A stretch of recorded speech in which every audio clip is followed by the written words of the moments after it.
जाती शहर में 10 ॾींहनि खां बिजली बंद।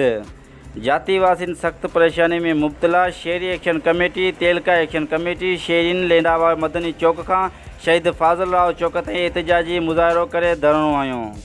हथ में प्ले कार्ड खणी जाती वापडा एस्को अमले खिलाफ़ सख्त नारेबाज़ी कई। मुज़ाहिरीन वफ़ा हुसैन शाह, ज़ुल्फ़कार तुर्क, अब्दुल रज़ाक थईम, आदिल लगारी ऐं ॿियनि चयो त हेस्को जे इख्तियारनि बिना जवाज़ मीटरनि जो बक़ाया ॼाणाए समूरे शहर जी बिजली बंदि करे छॾी। शहरी सख़्त गर्मियुनि जी लहर में ज़िंदगी गुज़ारे रहिया आहिनि। सप्लाई जे पीअण जे पाणी जी फ़राहमी बंदि आहे।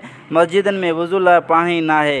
बिजली न हुअण करे शहरीन समूरो कारोबार मुतासिर थी रहियो आहे।